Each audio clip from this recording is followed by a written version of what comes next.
Hello friend, welcome to Graphicness. Friend, मेरी जो आज की वीडियो है InDesign पर है और जिसमें मैं बताऊंगा किस तरीके से आप बुक और मैगजीन के लिए पेज साइज, मार्जिन और ब्लीड सेट करते हैं। और दूसरा पॉइंट मैं आपका क्लियर करूंगा कि आप how to put cutting mark in book layout, आप जो कटिंग मार्किंग है वो कैसे सेट करते हैं। और तीसरा पॉइंट आपका मैं क्लियर करूंगा what is the slug area, slug area क्या होता है और उसका यूज़ क्या है। ठीक है, तो मैं स्टार्ट करता हूँ। तो आपको सिंपल सबसे पहले क्या करना है, कंट्रोल एन प्रेस करना है। कंट्रोल एन प्रेस करेंगे तो आपके सामने इस तरीके का पैनल ओपन होगा। आपको सिंपल प्रिंट में जाना है और यहाँ से आप पेज साइज और आप इसमें मार्जिन और ब्लीड आप अपना सेट कर सकते हो। तो आपको सिंपल पहले क्या करना है, आपको यहाँ से यूनिट सेट कर लेनी है जो आप जिस पे आप कन्वीनियंट हो। ठीक है, मैं जैसे इंचेस सेट कर लेता हूँ। और आपको मैं बता दूं, जो इंडिया में जो बुक और मैगजीन जनरली चलती है वो 8.25-11 इंच चलती है या 8.5-11 इंच चलती है। तो अभी के लिए मैं 8.5 और 11 इंच इसकी हाइट और विड्थ सेट कर लेता हूँ। ठीक है, तो इसके बाद आपका क्या है, पेजेस आपको कितने पेजेस इसमें इंसर्ट करने हैं। तो मैं अभी 10 कर लेता हूँ इंसर्ट, आप उसके बाद भी इंसर्ट कर सकते हो, बाद में भी। और इसके बाद स्टार्ट है कि आप कितने नंबर से आप स्टार्ट करना चाहते हो, तो अभी मैं 1 कर लेता हूँ। ठीक है, तो इसके बाद आपका आता कॉलम, आप कितने कॉलम रखना चाहते हो। तो आप जनरली देखोगे कि कई मैगजीन में 2 कॉलम या 3 कॉलम होता है। तो आप यहाँ से इसको आप ऊपर या नीचे कर सकते हो। ठीक है, अगर आप कॉलम डालते हो तो फिर आपका ये कॉलम गटर अप्लीकेबल होता है, जिसमें आपको 2 कॉलम के बीच का स्पेस आपको डिफाइन करना होता है।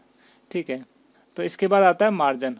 तो मार्जिन में क्या है कि आप जो भी जो पेपर साइज है उसके अंदर कितना कितना अंदर आप कितना अंदर आप अपना लेआउट रखना चाहते हो।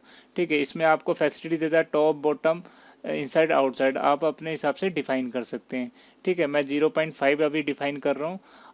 आप इसको ऊपर या नीचे कर सकते हैं। ठीक है, तो इसके बाद आता है आपका ब्लीड एंड स्लग एरिया। तो आप यहाँ से ब्लीड एरिया आप अपना डिफाइन कर सकते हैं। मैं अभी के लिए 0.125 रख रहा हूँ, जो लगभग 3 mm होता है।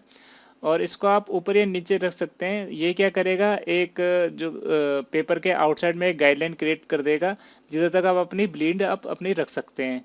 ठीक है, इसके बाद स्लग एरिया है, स्लग एरिया मैं आपको बाद में बताऊंगा। तो और इसका यूज़ क्या है वो भी मैं आगे बताऊंगा आपको। ठीक है, अभी मैं सिंपल क्रिएट पे क्लिक कर लेता हूँ। तो क्रिएट पे क्लिक करने से आपके सामने इस तरीके का पेज ओपन हो जाएगा जो कि मैंने डिफाइन किया हुआ था। आपका 0.5 इंच आपका मैंने ये सारा डिस्टेंस जो अंदर मार्जिन सेट किया था, और दूसरा 0.125 आपका मैंने आपका ब्लीड सेट किया हुआ था। ठीक है, मैं अभी एक रफ लेआउट सेट करूँगा, उसके बाद आपका मैं कटिंग मार्किंग दिखाऊंगा किस तरीके लगती है आपकी। ठीक है, तो मैं लेआउट बनाने के लिए कुछ इमेज इसमें प्लेस करूँगा। तो सिंपल इमेज प्लेस करने के लिए आपको फाइल में जाना है और प्लेस पे क्लिक करना है। तो यहाँ से आप इमेज प्लेस कर सकते हैं। अच्छा, एक मैं इम्पोर्टेंट बात आपको बता देता हूँ। कभी भी आप कोई भी विजुअल आप प्लेस करते हो तो आपको एक ही जगह रखना होता है, कि ऐसे नहीं कि आप कहीं से भी किसी भी ड्राइव से आप अलग अलग जगह से इमेज को प्लेस करो। आपकी कोशिश यही रहनी चाहिए कि आपकी सारी इमेजेस एक जगह रहे। तो मैं यहाँ से सिंपल इंसर्ट कर लेता हूँ, ओपन कर लेता हूँ और यहाँ पे इसकी सेटिंग कर लेता हूँ। ठीक है, कि मैं यहाँ पर जो मार्जिन है उधर तक आपको सेट कर लेता हूँ। ठीक है, और यहाँ से राइट क्लिक करता हूँ, इसकी फिटिंग प्रोपोर्शनली कर लेता हूँ। ठीक है, तो ये आपका मैंने देखेंगे जो इस तरीके से आप जो ब्लीड तक अपने इमेज को आप ले जा सकते हो, सो दैट आपकी जब यहाँ से कटिंग हो तो वाइट एरिया आपका दिखे ना। ठीक है, तो यहाँ पे मैं कुछ कंटेंट प्लेस कर लेता हूँ सिंपल। यहाँ से एक डमी टेक्स्ट डाल देता हूँ। ठीक है, इसको वाइट कलर रख लेता हूँ और यहाँ पे कुछ टाइटल दे देता हूँ इसका, द एरोप्लेन। ठीक है, इसका फ़ॉन्ट साइज थोड़ा सा बोल्ड रख लेता हूँ, कोई इम्पैक्ट। ठीक है, और वाइट रख लेता हूँ। ठीक है, तो ये एक जैसे एक पेज सेट हो गया है। तो इसके फिर मैं आगे के पेजेस में कुछ कंटेंट अभी एज ए डमी मैं प्लेस कर लेता हूँ। सिंपल कंट्रोल डी प्रेस करता हूँ और एक वर्ड फाइल यहाँ पे प्लेस कर लेता हूँ। और यहाँ पर ऑल्ट शिफ्ट के साथ आपको क्लिक करूँगा तो अपने आप ही जो कंटेंट आपका फ्लो हो जाएगा। ठीक है, तो मैं सिंपल क्लिक करता हूँ और यहाँ पे आपका सारा कंटेंट आपका यहाँ पे फ्लो हो गया, देखेंगे।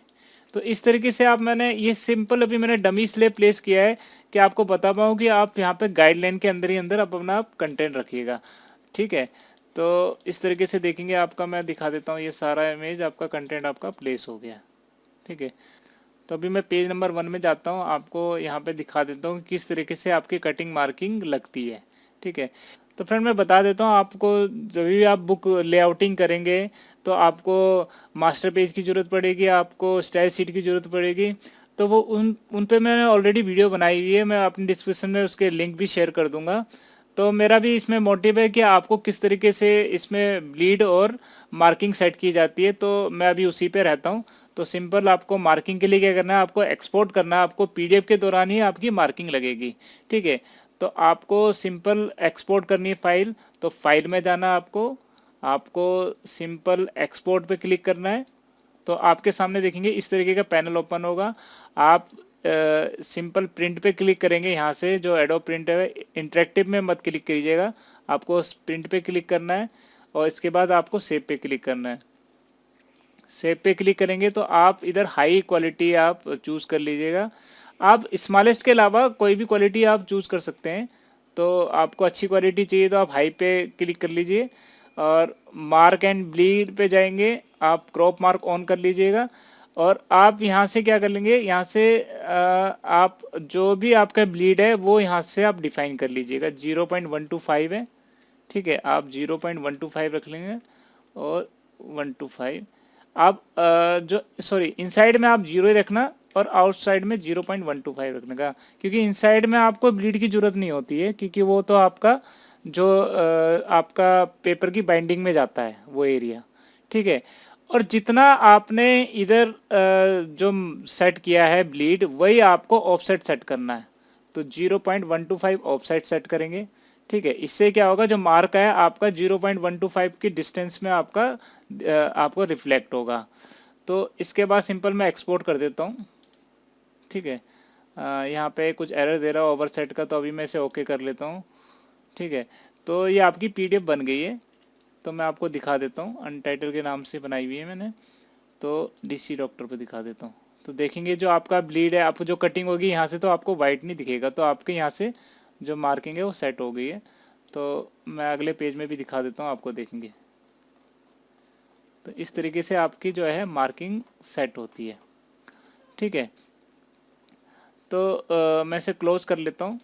तो मैं अगले पॉइंट पे आता हूँ। आपके जो आपका लास्ट पॉइंट है वो है कि आपका स्लग एरिया क्या होता है। ठीक है, तो स्लग एरिया के लिए आपको पहले डिफाइन करना है। आपको डिफाइन कैसे करना है, आपको कंट्रोल ऑल्ट पी प्रेस करेंगे या आप फाइल में जाके आप डॉक्यूमेंट सेटअप में जाएंगे। ठीक है, तो यहाँ पे देखेंगे स्लग एरिया है। तो मैं आपको स्लग एरिया अभी डिफाइन करके दिखा देता हूँ कि सपोज करो अभी मैं 1 इंच का टॉप से डिफाइन कर रहा हूँ, जो टॉप वाला मार्जिन है। तो जैसे ही मैं ओके करूँगा तो देखेंगे यहाँ पर एक गाइडलाइन दिखा देगा। ठीक है, टॉप में। तो फ्रेंड ये जो स्लग एरिया है वो दिया किस लिए जाता है, ये कभी आप प्रिंटर को कोई इंस्ट्रक्शन दे रहे हो बिफोर प्रिंटिंग, तो यहाँ पे आप टाइप करके डाल सकते हो। तो सिंपल सपोज करो मैं दिखा भी देता हूँ कुछ, मैं यहाँ पे प्रिंटर को इंस्ट्रक्शन दे देता हूँ कि प्लीज चेक बिफोर प्रिंटिंग। ठीक है, कोई मैंने इंस्ट्रक्शन लिखी सपोज करो यहाँ पर, और मैं चाहता हूँ कि ये आपकी पीडीएफ में भी दिखे लेकिन प्रिंट में ना आए। कटिंग मार्के से ये बाहर बाहर का एरिया है। तो पेपर के साइज जनरली हमारा जो पीडीएफ है वो लेता नहीं है, पेपर के अंदर का एरिया ही वो पीडीएफ में दिखाता है। ठीक है, तो मैं देखेंगे जब मैं एक्सपोर्ट करता हूँ दोबारा से, अब इसी को रिप्लेस कर लेता हूँ अनटाइटल 3 को। ठीक है, यस कर लेता हूँ और इसमें देखेंगे मैं मार्क एंड ब्लीड में जाऊंगा तो यहाँ पे देखेंगे इंक्लूड स्लग एरिया दिखा रहा है। तो मैं अब इसको क्लिक कर लेता हूँ सिंपल और एक्सपोर्ट करता हूँ और इसके बाद मैं ओके करता हूँ। तो अब मैं आपको दिखा देता हूँ, इसको ओपन कर लेता हूँ। ठीक है, तो अब देखेंगे ये आपको दिखा रहा है please check before printing area. ठीक है, तो इसने इंस्ट्रक्शन यहाँ पे कर दिए। तो जो आपकी प्रिंटिंग होगी या कटिंग होगी वो यहाँ से कटिंग हो जाएगी और ये पार्ट आपका आपका कट फ्लैश में चला जाएगा। तो बेसिकली जो स्लग एरिया होता है कि आपको कोई प्रिंटिंग कोई इंस्ट्रक्शन देनी है या किसी यूजर को जो पढ़ रहा है उसको कुछ इंस्ट्रक्शन देनी है, वो वहाँ पे आप दिखा सकते हैं। तो फ्रेंड, मैंने इस वीडियो में आपके 3 पॉइंट क्लियर करे हैं। पहला कि आपका जो पेपर साइज, मार्जिन और ब्लीड किस तरीके से सेट किया जाता है। दूसरा आपका जो कि कटिंग मार्किंग कैसे दी जाती है। तीसरा आपका कि स्लग एरिया का यूज़ क्या है और मीनिंग क्या है। तो फ्रेंड, मैं आशा करता हूँ ये वीडियो ज़रूर आपके लिए हेल्पफुल होगी। Thank you.